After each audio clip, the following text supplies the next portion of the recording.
Magandang gabi sa inyong lahat mga kagabi ng lagim.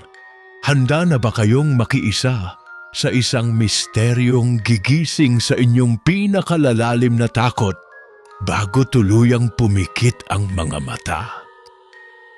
Kung matapang kayo at handang sumuong sa dilim, simulan na natin ang kwento ngayong gabi. Sa isang tahimik na sulok ng bayan ng ginubatan sa Albay, nakatayo ang lumang barberya ni Mang Boy na may kulay berdeng bubong na halos kinakalawang na dahil sa tag-ulan. Si Mang Boy ay 54 na taong gulang na, isang bihasang barbero na kilala sa kanyang mabagal ngunit pulidong paggupit gamit ang kanyang pinagkakatiwalaang lumang gunting at sando. Kasama niya sa tindahan ang kanyang anak na si June, 32 taong gulang, na siyang nag-aayos ng mga lumang upuan at nagwawalis ng mga pinagpumpunan ng itim na buhok sa semento. Araw-araw, binabati nila ang mga dumadaan sa lansangan habang amoy na amoy ang pinaghalong agua colones at alikabok sa loob ng maliit na silid. Kadalasan, tahimik ang paligid at tanging ang ugong ng lumang bentilador sa kisame ang maririnig habang pinagmamasdan ni Mang Boy ang daan sa labas kung saan naglalakad ang mga tao. Napapansin niya ang mga pagbabago sa kalikasan, lalo na tuwing hapon na nagiging kulay ube ang langit at nagbabadya ang mabilis na pagdilim sa paanan ng bulkan. Maraming nagtitiwala sa kanya dahil dekada na ang kanyang karanasan sa paggupit ng buhok ng mga kalalakihan sa kanilang komunidad, mula sa mga bata hanggang sa mga matatanda. Subalit sa likod ng kanyang ngiti, tuwing may pumapasok na customer, may kakaibang bigat sa kanyang dibdib na hindi niya mawari kung saan nagmula at kung bakit patuloy itong sumasagi sa kanyang isipan. Isang hapon, habang abala si June sa pagpupunas ng mga kasangkapan, pumasok ang isang binata na nagngangalang Carlo, yugto ng pagiging 27 anyos nito na halatang pagod sa trabaho. Naupo agad si Carlo sa silya at nagbuntong hininga habang sinasabing kailangan niyang magpagupit dahil mainit ang panahon at malapit na ang kanilang pista sa baryo. Agad kinuha ni Mang Boy ang kanyang puting balabal at ibinalot ito sa katawan ng customer, habang maingat na inihahanda ang kanyang mga kagamitan sa maliit na mesa. Habang nagsisimula siyang magtabas ng buhok, napansin ni Mang Boy na tila tulala si Carlo at nakatingin ng diretso sa lumang salamin na nakasabit sa harap ng upuan. Habang tumatagal ang oras ng paggupit, unti-unting pumikit ang mga mata ni Carlo na tila ba nakararanas ng isang malalim at nakapapagod na antok sa gitna ng maliwanag na silid. Sinubukan pa itong gisingin ni Mang Boy sa pamamagitan ng pagtawag sa pangalan nito, ngunit nanatiling nakasara ang mga mata ng binata habang bahagyang gumagalaw ang mga labi nito sa pagbulong.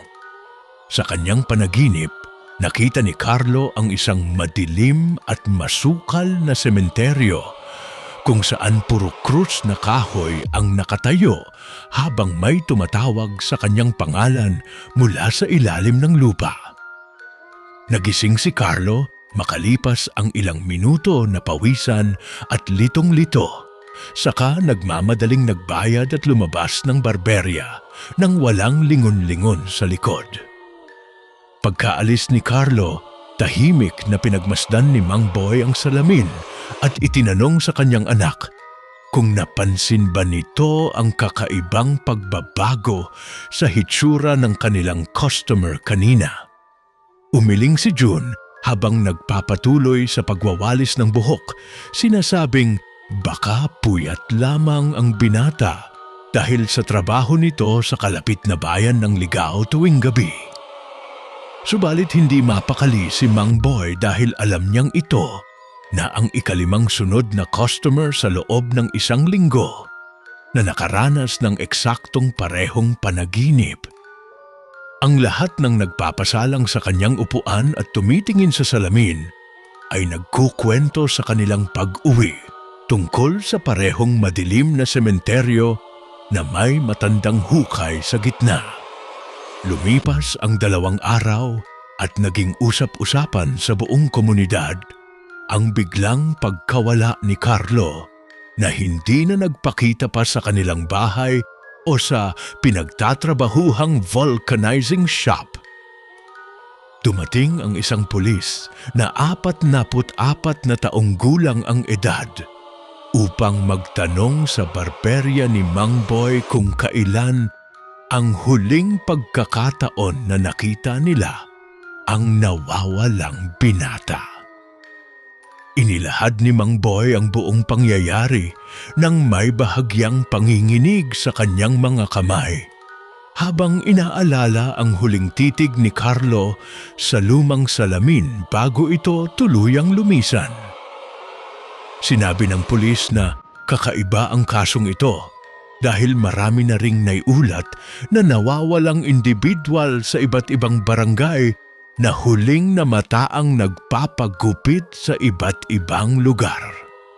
Habang nag-uusap sila, tumaan sa tapat ng bintana ang isang matandang babae na 79 na taong gulang na kilala sa tawag na Lola Sela na bumubulong-bulong tungkol sa mga kaluluwang nabibitag. Narinig nila ang babala ng matanda na nagsasabing huwag silang padadala sa mga refleksyong nakikita sa salamin dahil ang mga ito ay may sariling buhay at uhaw sa laman. Hindi pinansin ng pulis ang sinabi ng matanda at nagpatuloy sa paglista ng mga pangalan ng huling nakasama ni Carlo bago ito tuluyang naglaho ng parang bula sa hangin. Pagkaalis ng pulis, naiwang nag-iisa si Mang Boy at si June sa tahimik na barberya na ngayon ay binabalot na ng mabigat at malamig na simoy ng hangin. Nagsimulang mag-alinlangan si Mang Boy sa kanyang sariling kakayahan at sa mga kagamitang ginagamit niya sa araw-araw upang kumita ng ikabubuhay para sa kanilang pamilya sa lalawigan. Inisip niya kung may kinalaman ba ang kanyang barbero sa mga nangyayaring trahedya o kung may sumpa bang nakakabit sa lumang gusaling ito na ipinamana pa ng kanyang yumaong ama. Tinangka niyang takpan ang lumang salamin ng isang makapal na tela upang hindi na niya makita ang kanyang refleksyon tuwing siya ay nag-iisa sa loob ng silid. Subalit bago pa man dumampi ang tela sa salamin, naramdaman niya ang biglang pagbaba ng temperatura sa buong paligid na nagpakilabot sa kanyang mga balahibo sa braso. Nagsimulang kumalat ang balita sa buong bayan tungkol sa sunod-sunod na pagkawala ng mga taong huling namataang nagpagupit sa iba't ibang sulok ng lalawigan, mula sa mga kabataan hanggang sa matatanda. Nagtipon ang mga residente sa kalsada upang pag-usapan ang misteryo. Kabilang na ang isang tindero na 45 taong gulang na nagbabala sa mga kapitbahay na mag-ingat sa kanilang mga pinupuntahan. Ayon sa tindero, may nakita raw siyang isang lalaki na pumasok sa barberya, ngunit hindi na kailanman lumabas ng buhay mula sa maliit na pintuan nito. tumango ang isang tricycle driver na 39 na taong gulang habang sinasabing may narinig siyang kakaibang iyak mula sa loob ng silid 10 oras ng gabi. Naging sentro ng takot at bulong-bulungan ang buong komunidad habang patuloy na nadadagdagan ang listahan ng mga taong nawawala matapos lamang magpagupit sa iba't ibang oras ng araw. Isang araw, habang nag-aabang ng pasahero ang isang tricycle driver na 39 na taong gulang, ikinuwento niya sa kanyang mga kasama ang kanyang nakitang misteryosong pangyayari noong nakaraang gabi. Aniya, nakita niya ang isang anino ng matandang lalaki na pumasok sa saradong barberya ni Mang Boy kahit 10:00 na ng gabi at wala ng tao sa paligid. Ang kwentong ito ay mabilis na kumalat sa mga tindahan sa tabi ng kalsada, kaya't labis na nabahala ang mga residente sa kanilang kaligtasan at tahimik na nag-iingat. Isang batang lalaki, 11 taong gulang pa lamang, ang naglakas loob na dumaan sa tapat ng barberya upang silipin kung totoo ang mga naririnig niyang nakatatakot na kwento mula sa mga nag-uusap na matatanda. Habang sumisilip siya sa maruming salamin ng bintana, nakita niya si Mang Boy na tila may kausap na sarili habang galit na tinutusok ang hangin gamit ang gunting.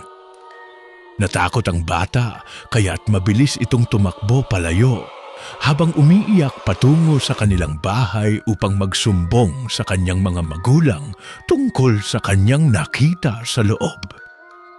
Ang pangyayaring ito ay nagdagdag ng patong-patong na pangamba sa mga mamamayan na nagsimulang iwasan ang pagdaan sa kanto kung saan nakatayo ang lumang barberya. Dahil sa lumalalang takot ng mga tao, nagpasya ang isang pari na 57 taong gulang na ang edad na bisitahin ang barberya upang basbasan ang gusali at alisin ang anumang masamang espiritu.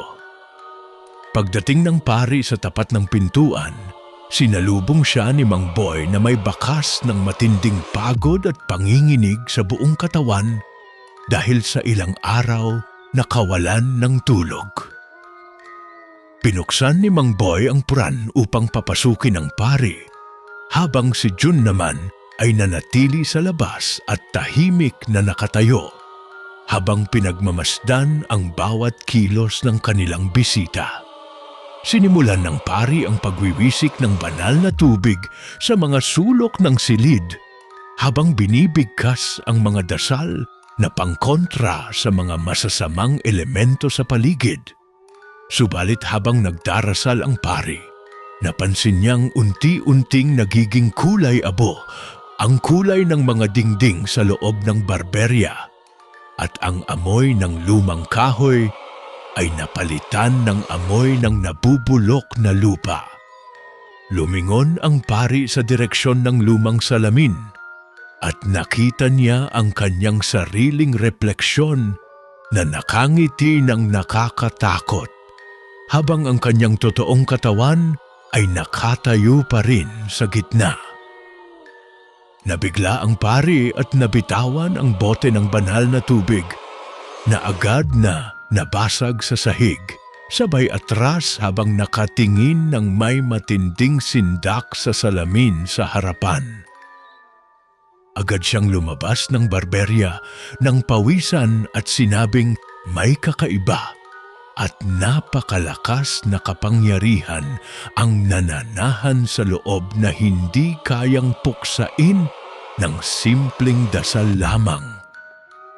Kumalat agad sa buong nayon ang balita tungkol sa pag-atras ng pari sa pagbabasbas ng barberya, na lalong nagpalala sa takot ng mga taong naninirahan sa malapit na kabahayan sa kanto.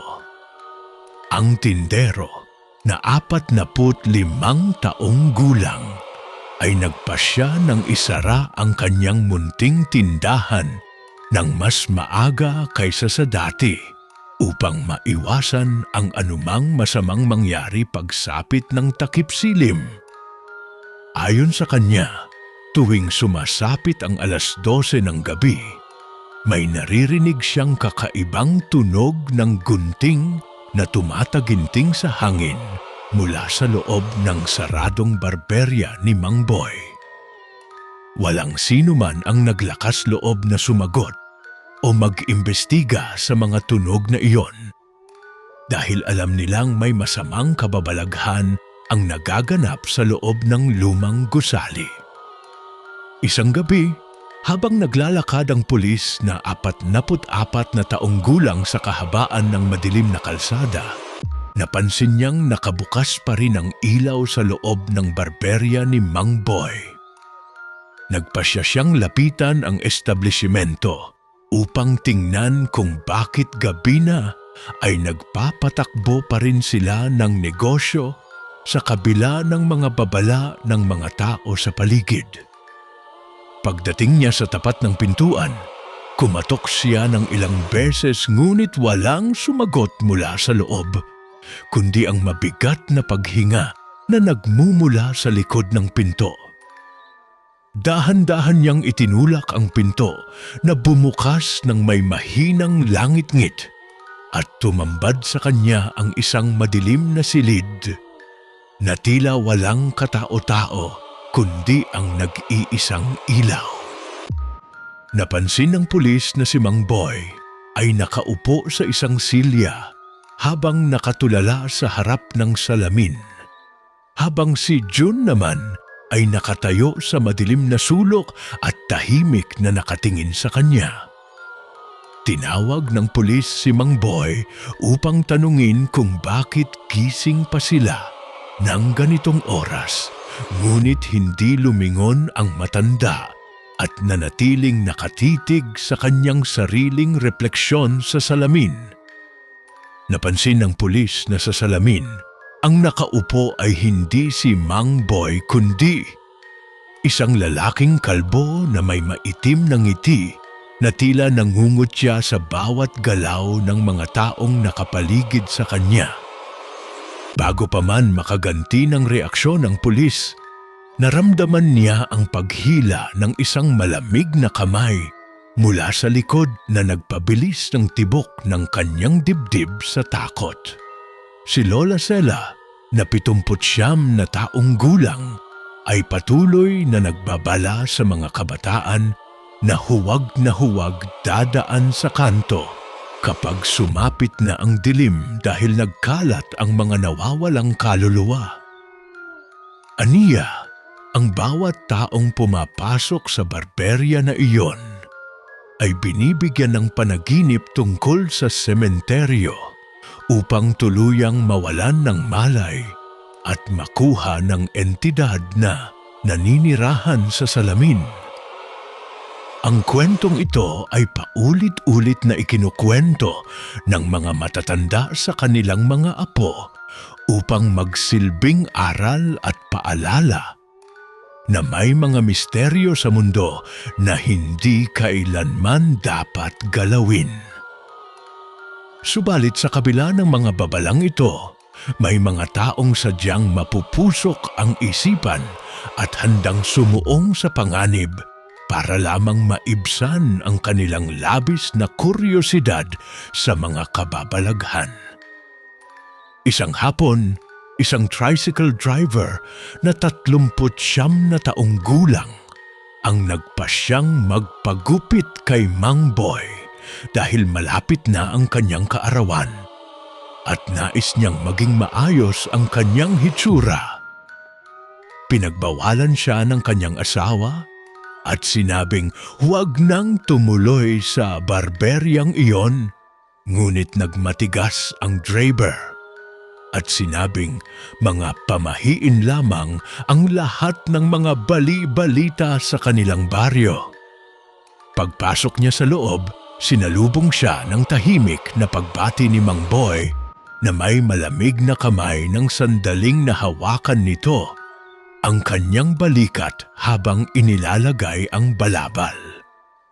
Hindi alam ng driver na iyon na ang huling araw ng kanyang malayang paghinga sa mundong ito dahil ang salamin ay naghihintay na sa kanyang pagsuko. Sa loob ng kanilang tahanan na malapit sa bukid, tahimik na umiiyak si June habang inaalala ang mga nangyari sa kanilang barberya simula noong dumating ang misteryosong estranghero ilang taon na ang nakararaan. Siya lamang ang nakakaalam ng tunay na sikreto ng lumang salamin na ipinamana ng kanyang lolo sa kanilang pamilya bilang isang sumpa na hindi kailanman maaaring matapos ng madali.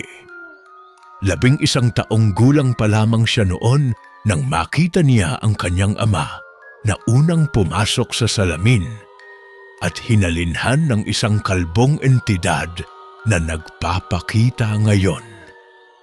Ang totoong Mang Boy ay matagal nang nakakulong sa kabilang panig ng salamin, habang ang nagpapakita sa mga customer ngayon ay ang hungkag na anyo nito na sunod-sunuran sa multo. Inalala ni June ang mga panahong masaya pa ang kanilang pamilya, bago pa man mangyari ang trahedyang ito na nagpabago sa kanilang buhay at nagdala ng takot sa buong komunidad ng lalawigan. Subalit wala siyang nagawa kundi sundin ang utos ng kalbong multo upang mailigtas ang kanyang sariling buhay mula sa kamatayan na nag-aabang sa bawat sulok ng silid kapag sumasapit ang gabi. Bawat customer na dumarating ay kailangang bigyan ng serbisyo hanggang sa antukin ito at tuluyang makuha ang kaluluwa upang idagdag sa mga nakakulong sa madilim na sementeryo sa kabilang mundo. Ang bigat ng konsensya ay araw-araw na pumapatay kay June, ngunit wala siyang lakas ng loob na lumaban dahil alam niyang siya na ang susunod na kikitilin ng sumpa. Isang gabi, habang nag-aayos siya ng mga gamit sa tindahan, kinausap siya ng kalbong multo na lumabas mula mismo sa loob ng salamin habang nakatingin sa kanya ng may malamig na mga mata. Sinabi nito na malapit na silang makakuha ng sapat na bilang ng mga kaluluwa upang tuluyang mabuksan ang lagusan patungo sa totoong mundo at sakupin ang buong bayan ng walang kahirap-hirap. Nanginginig si June sa takot habang pinapanood ang anino na lumalabas sa salamin at hinahawakan ang kanyang balikat gamit ang mga daliri nitong kasing lamig ng yelo sa gitna ng gabi. Walang nagawa ang binata kundi tumango bilang pagsang-ayon sa utos ng masamang nilalang habang unti-unting pumapatak ang kanyang mga luha sa maruming semento ng sahig. Kinabukasan, isang bata na 11 taong gulang ang nagawi sa tapat ng barberya upang maghanap ng kanyang nawawalang laruan na nahulog malapit sa pintuan habang siya ay naglalaro sa kalsada.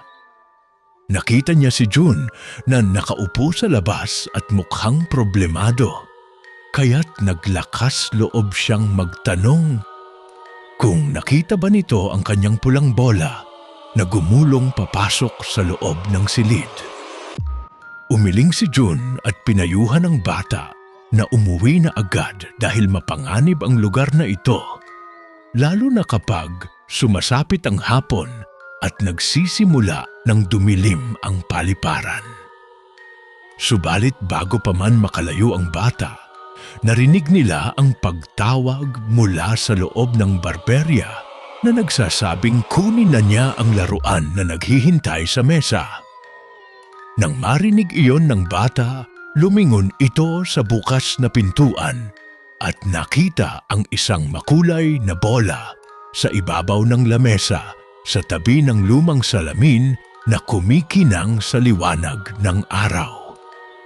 Tumakbo ang bata papasok upang kunin ang kanyang laruan nang hindi pinapansin ang mga babala ni June na sumisigaw upang pigilan ito sa pagpasok sa loob ng silid na sumpa. Agad na isinara ng kalbong multo ang puran mula sa loob nang lumapit ang bata, kaya't naiwan si June na sumisigaw at kumakatok sa pinto habang walang magawa kundi ang umiyak. Ang pangyayaring ito ay nasaksihan ng isang tindero na 45 taong gulang na agad na nagsumbong sa mga opisyal ng barangay tungkol sa nangyaring pagpasok ng bata. Dumating ang mga pulis kasama ang mga residente upang piliting buksan ang pintuan ng barberya na nakalak mula sa loob habang sinisigaw ang pangalan ni Mang Boy at ni June. Nang masira nila ang puran gamit ang isang mabigat na bakal, tumambad sa kanila ang isang silid na walang laman, kundi ang lumang salamin at ang mga nagkalat na gamit sa paggupit. Walang Mang Boy at walang June na matagpuan sa loob, kundi ang pulang bola ng bata na nakalagay ng maayos sa ibabaw ng mesa sa tabi ng salamin na may bahid ng dugo. Napansin ng pulis na 44 na taong gulang na ang refleksyon sa salamin ay nagbago at ngayon ay nagpapakita na ng mukha ng nawalang bata na nakatingin sa kanila. Labis na natakot ang mga tao at nagtatakbuhan palabas ng gusali habang isinisigaw ang mga dasal upang protektahan ang kanilang mga sarili mula sa sumpa na patuloy na kumakain sa kanilang komunidad. Si Lola Sela, na 79 na taong gulang, ay lumapit sa lumang salamin at naghagis ng asin habang binibigkas ang sinaunang dasal upang pansamantalang isara ang lagusan. Subalit huli na ang lahat dahil ang salamin ay nagliyab sa isang kakaibang kulay asul na apoy na nagpakain sa buong dingding ng silid sa loob ng ilang segundo lamang. Ang mga mamamayan ay nagtipon sa labas habang pinapanood ang pagkaubos ng lumang barberya nang wala ni isang natirang bahagi kundi ang salamin na nanatiling buo sa lupa. Nang matapos ang sunog, walang nakapagsabi kung saan napunta ang salamin dahil pagdating ng mga bumbero kinabukasan, tanging abo na lamang ang kanilang nadatnan sa buong paligid ng kanto. Subalit ang kwento ng barbero ay nanatiling buhay sa mga labi ng mga taong nakasaksi sa kababalaghan, na nagbabala sa bawat dumadaan na huwag titingin sa mga salaming may kakaibang kinang. Ang aral ng kwento ay malinaw.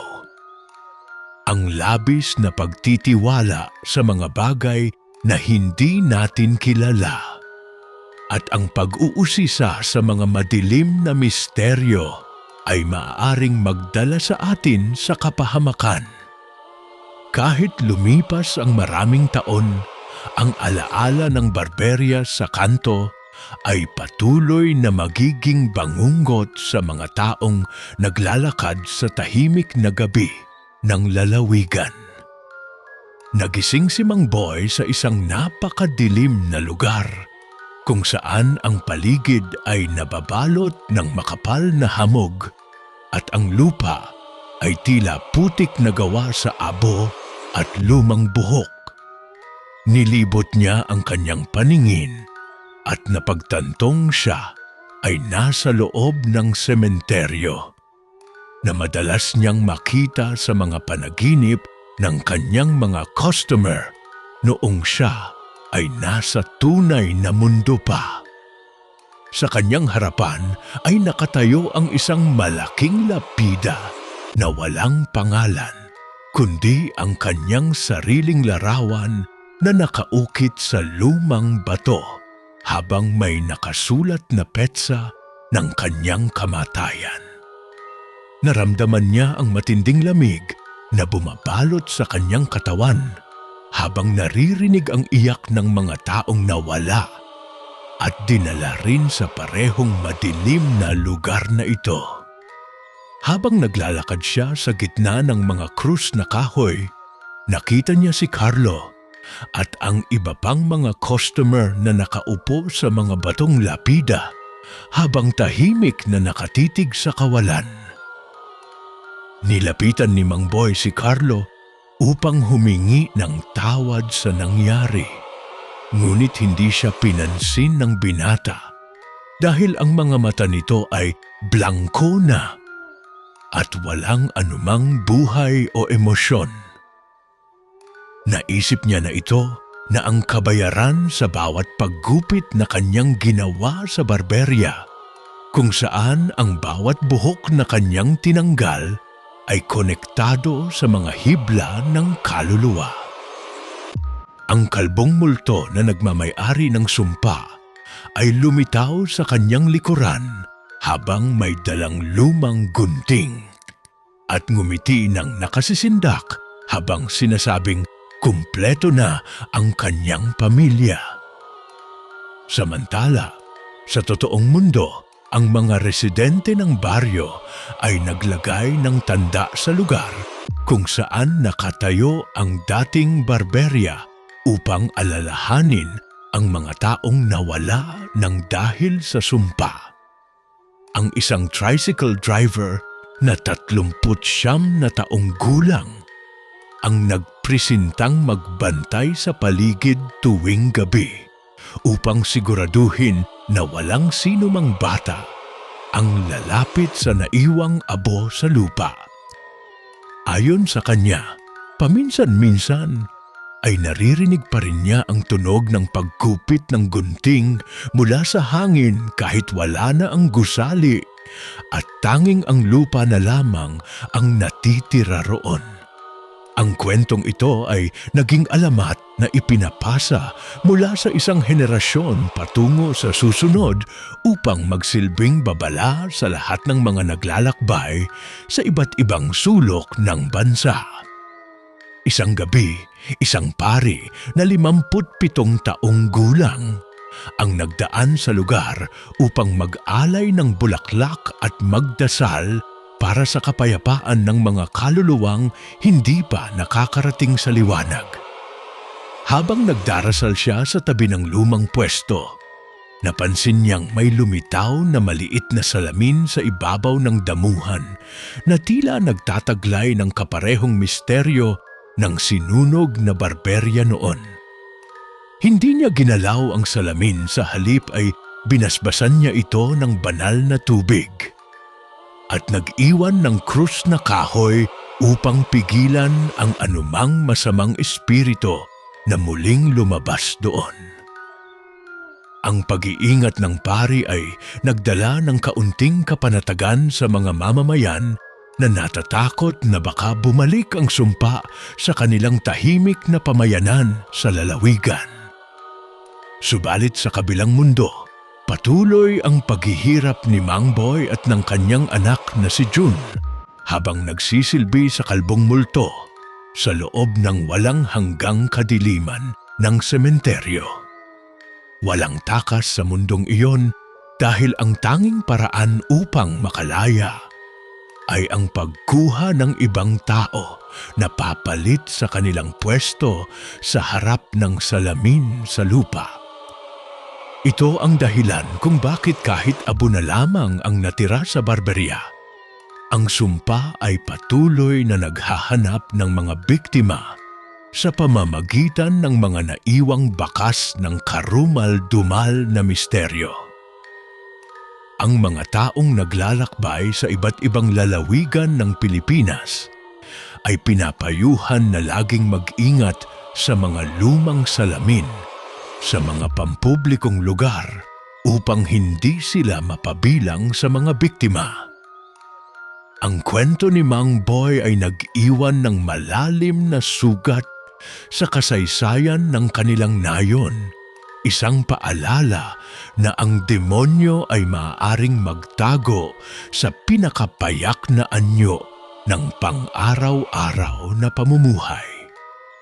Maging ang tindero na 45 taong gulang ay hindi na kailanman nagbukas ng tindahan pagsapit ng gabi dahil sa takot na baka siya na ang sunod na tawagin ng salamin. Ang buong komunidad ay natuto ng isang mahirap na leksyon tungkol sa kahalagahan ng pananampalataya at pag-iingat laban sa mga puwersa ng dilim na nagkalat sa ating paligid. Hanggang sa kasalukuyan, ang pangalang Mang Boy ang Barbero ay binabanggit lamang bilang isang babala sa mga pasaway na bata na ayaw umuwi kapag lumulubog na ang araw sa kanluran. Ang mga mamamayan sa buong bansa ay pinaalalahanan na huwag basta-basta magtitiwala sa mga kakaibang pook na kanilang pinupuntahan, lalo na kapag naglalakbay sa mga liblib na lalawigan ng Luzon, Visayas at Mindanao. Ang madilim na folk horror na ito ay patunay na may mga nilalang sa mundong ito na naghihintay lamang ng pagkakataon upang agawin ang ating mga kaluluwa sa pamamagitan ng salamangka.